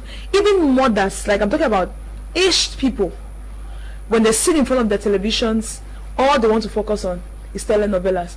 Just change the program now, or change the station, and put anything educative. That's the moment everyone is leaving the city, the living room, or somebody is sleeping, telling you that they don't want to check. Nobody wants to check magazines. Nobody wants to read newspapers. Even with your phone. You see, my father used to say something that the greatest mistake the white made was to create Google. That was the worst mistake they made, because that Google that is existing like that, it's enough to feed everybody. It's enough to inform everybody. Even if you cannot read and somebody search what you're looking for online, they can read it to you, and the knowledge sticks in your mind. But a lot of us, we're not even informed about apps that can empower us. You check people's phone now, either they're playing games, or they just have some funny things they do. Yes, TikTok. The latest one that's going on now is TikTok, that every lady wants to do. We're not saying that it's wrong. We're not saying that it's bad. It's like bad for you to that. No, we're saying that it's not productive. You get it? It's bad. It's bad. You spend an entire day watching movies, and like I'm very agitated with that. Where you say you are trying to caress it. Okay, it's bad. Yes, say it's bad. Say it the way it is. Everybody on this platform says it's bad and accept it's bad. See, Miss L. You see, media. It's a powerful tool. Yeah. From time immemorial. You see the Americans. We growing up watching American films, we knew that the Americans were the strongest. Why was it like that? Because no matter what we do, the American will always beat the Chinese. You know that? Beat the Russian. But that will always beat everything. That was the message they were passing through, and we grew up knowing that Americans were very strong. At one point in time, the Chinese caught it, and they were now showing that if you learn Tai Chi, you can beat everybody. Those guys are around here strolling in Aqua. When we see them, we believe that we will dare to beat us. Maybe those guys are there very weak, but they created that mental image that are very strong. You understand? Look, check our society today. Everything is about relationship. Yeah. Do you know that? Why? Telenovelas. Of course. Nigerian movies. Everything is about like, relationship. They see, oh, this person hurt me, I'm going to kill myself. You shoot yourself, and I mean, a child of 16 years killed herself today in Douala, and somebody commented that telenovelas, and that's quite true. Those things, people see them and manifest them in real life, and the consequences are grievous. So when you start saying it's not bad, it's bad. It's bad. We have to watch what we consume, especially what we see. It sticks in our minds. And programs like this, that's why I applaud my Media Prime so much. Programs like this should be adopted like a national agenda for transformation. Yeah. Not something that people should be seeing, and because over time the multiplier effect is going to be very, very strong. Yeah. We have so many people who, okay, no, I'm doing my thing. Since I'm working my hands, my eyes are on the TV. What that information is, what the TV is sending to your mind, the way it will form, the way you form and multiply, the way you manifest in the society will be terrible. This idea of telenovelas, Nigerian film, blah blah blah, switching from Indian film to Filipino film, and it's addictive because it leads from one series to the other. And people will not want to miss them for whatever reason. They will miss. This was finishing the next. They will miss business rendezvous. Yes. They don't want to. There's something I always say. All those people you watch on TV, they took their time. They had sleepless nights They're jobbing. Yeah. That's their own business. They're doing. Now, anytime what I always say is, when you sit down to watch those guys, you are putting money in their pocket. So what you should ask yourself is, who is watching you to put money in your pocket? Yeah. Or doing this program is so educative, so powerful. Question: how many persons sit on their TV? They have their notes every Friday, 7 p.m. to 9 p.m. This is what to do at my media prime. How many persons have it as a routine? A routine. Carry your note, your pen, sit down. While we are talking, you are taking down notes for those things that really affect you and start figuring out how to change. But nobody, some of them will just sit and cross their leg, and somebody just think, how to criticize what somebody has said. Our society can never change like that. Cameroon will never change like that until we decide to wipe and wash away that stupid mindset we have and decide to embrace the new things that 21st century require. Okay. Good evening, Mr. Teke. What can you do to improve on my small business? That is Mother Care business. It's Glory writing from Bamenda. Glory has sent a picture of the Mother Care. Call them, they will help you. That is why we parents have to know the kind of films their cultures has to watch. Frank is watching from Kumba. Yes, very true. Good evening, Mr. Leo. Please ask Mr. Teke, how can we get the book Billionaire Mindset in Limbe? Desmond is writing from Limbe. The numbers are on your screen. Congratulations to you all, and thanks for empowering my mindset. Thank you very much. Good evening, Mr. Leo. I'm Bogo Love from Bamenda. I love your program so much. I'm into printing and photography. Great. Hello, good evening to everyone. This is Gilbert from Bamenda. Good evening to you, Gilbert. Good evening, Mr. Leo. I think poverty depends on our mindset. Many people depend on the government, and the government can't employ everyone. So we need to change our mentality. Mr. Michael writing from Kumbu. Good evening to all of you watching us from the capital city of BUJI division. Good evening to you in the studio. Thank you for shaping the society. I'm Adunek writing from Limbe. I want to ask Mr. Teke, how can we get the book? Also, one thing that is killing our youth is because of cigarette addiction. Yes. Good evening to everyone in the studio. I wish all Cameroonian youths can listen to this program. It's just awesome. Thanks to this program, my mindset about getting a matricle as a means of survival has completely changed. Self-employment is just wonderful. Thanks again to you all. It's Seka writing from Yaoundé. Good evening, Mr. Liu, and to you all. I'm blessed from Kribi. I am working in a company as a welder. I want to stop the work and go back to my hometown Limbe and work for myself. Please, I need advice of if what I want to do is good. Okay, just call us, we'll help you. I have it as a routine to watch my media prime, especially on Fridays. Okay, Alex, good evening to you. Writing there from Boya. Good evening to the panel. Thanks to you people for what you are doing. I wish to know whether it's necessary to go to a school specialized in a particular domain in order to succeed in it. It's Solomon Kemo writing from Lohe Mungo Division. Good evening to you guys. Okay, Mr. BUJI, one way to succeed is to use failures as classrooms, because many persons think that Mr. Teke, Miss L, and everybody talking here has never failed. But for everybody to know that the day you fail, you should sit down and learn from why you failed so that you can better it tomorrow. Absolutely. The best way to succeed is to fail. Learn from your failures. And there is no way I can trust somebody who has never failed. That's one of the reasons why I work with Mr. Teke, because I realized that he suffered one of the biggest failures that a businessman can get into. He has lost millions, and he decided to create a solution to the problem of Cameroonians who lost money, especially in businesses, especially in investments as far as that is concerned. So that's when he created TEKE Global. So TEKE Global is a product from somebody who has failed and understood how bitter failure tests. We're not talking about failing, meaning losing maybe 1 or to 10 to 20 million. He has lost hundreds of millions in business, and that is why TEKE Global came about. So looking at that, I will say that failure is the best place you can learn from. I myself have failed woefully. I've failed in businesses. I've also lost money to Ponzi schemes when I had not acquired what I call financial intelligence. Today I teach financial intelligence. I teach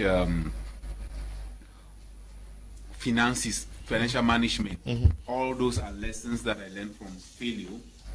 And there's one time in this country that I decided that I'm one of the young persons who has been given opportunity to travel multiple times. But I realized that I could stay in this country, make my mistake, learn from them earlier, and move on.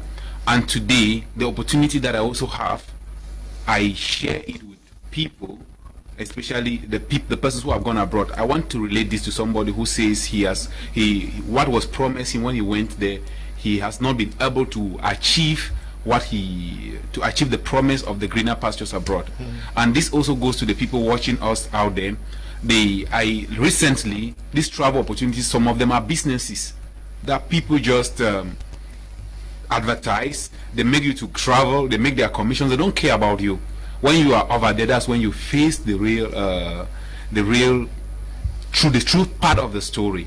And I've worked with some young persons abroad. There are some that actually come here and say, when you realize yourself that way, if you can save something, do it and look for an investment. Particularly, I have a very good plan that we've set up at TEKE Global, where though you are abroad, you can invest, grow your investment, and reach to a level that it can sustain you if you feel like coming back home, or you can be there while you have a backup home.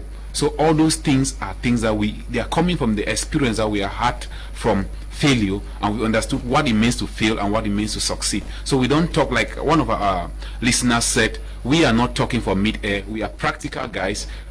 If you feel like you can make it in the agricultural sector, if you cannot go, if you have been attempting this and failing, then from what we have learned from our experiment for over 3 years now, we can also teach you with those things. That is what we do. Okay. Good evening, Mr. Liu and the entire crew in the studio. I'm Darcy Mandela's from Boya.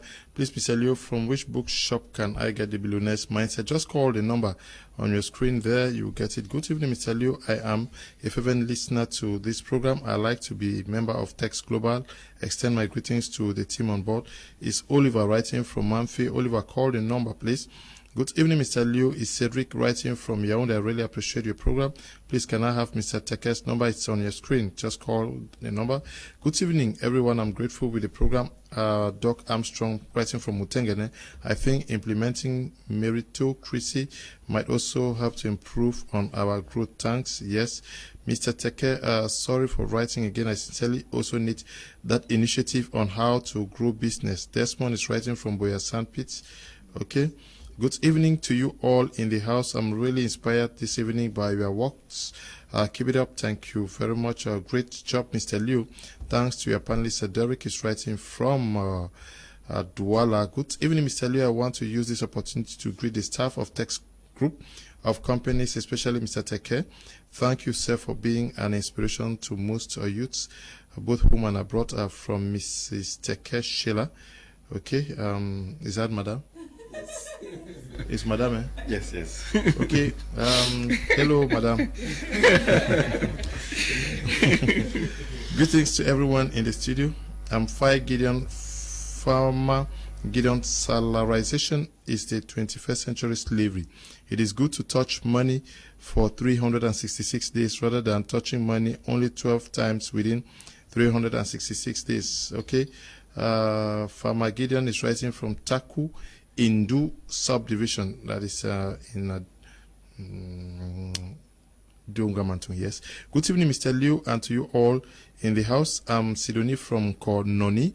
Here we produce more of maize, mainly for consuming as corn fufu. So how and what can be done to improve on this condition to raise income in this community? Can you just call Mr. Teke? I think there are companies that use maize in Douala.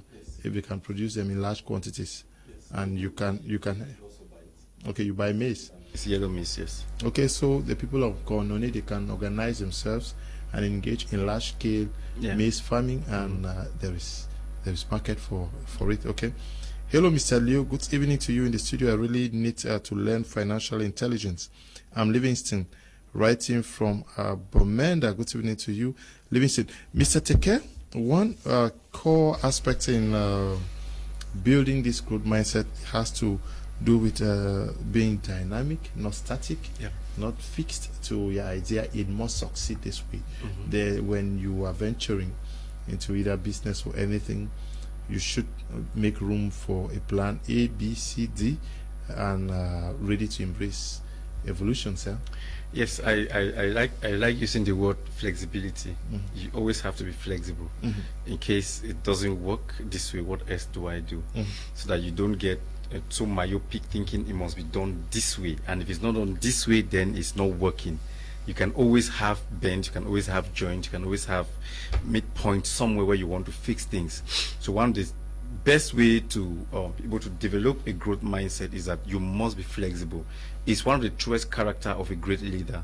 You have to be flexible, whether you like it or not. If you're not, it becomes difficult for you to actually make changes. This is because the world is changing, and the world will not stay at a particular point because of you. Things happen in the world is changing, years are passing, ages are going, centuries are passing, and you have to be flexible enough to meet up to the current changes. The way I put it, I said, we have to learn to match technology with innovation.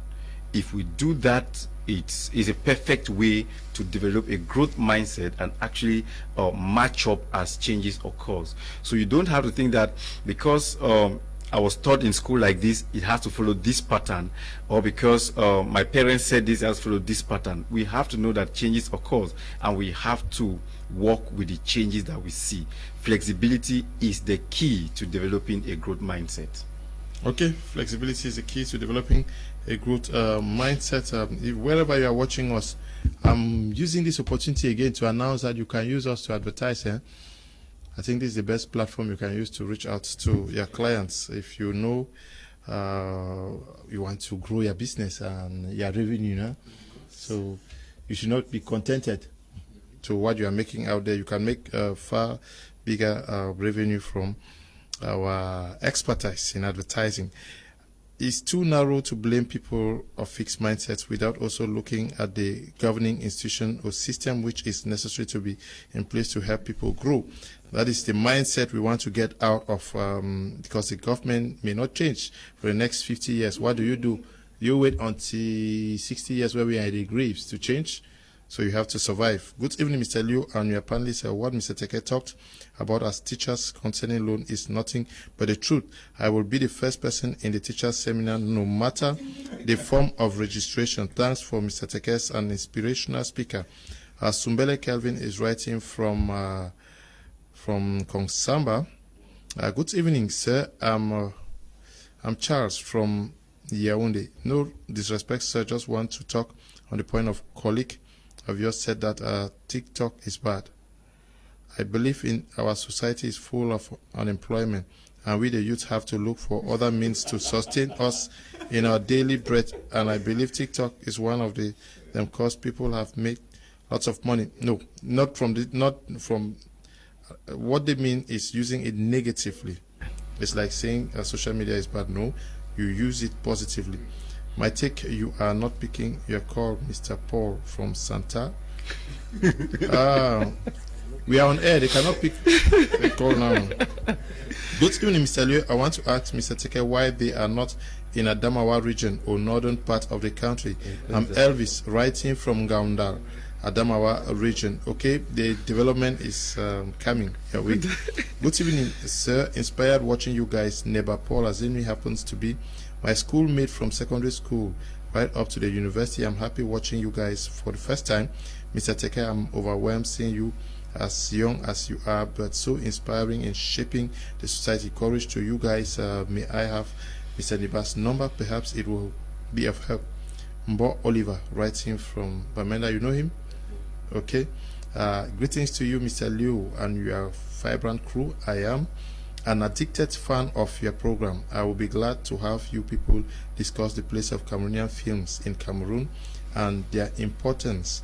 I believe it will curb out Cameroonian addiction to foreign telenovelas. I am Titi from Bamenda. Kudos to you guys. I hope to be on your program someday and participate in some of these topical issues to build our society. Thanks. Okay, please, Titi, just call me, and if you are disposed, maybe next week you'll be here with us discussing. Yeah, we have an important educative topic, but when I look at the live view on Facebook as compared to other topics, I'm sad. Mola Ekema, yes, it's true. Yes, if we were talking about resolution 1608, yes, everybody will be watching. It's true. Yes, sincerely, yes, almost everybody will be watching. We have hundreds of views. Yes. Hello to all. I'm Shuni Emmanuel in Marwa. I've always missed out on your seminars. Is there no way to organize one in Marwa or Garwa for those of us who are up this way? How can one have a copy of the book in Marwa? Yes, from Gaundal, they are going to Marwa.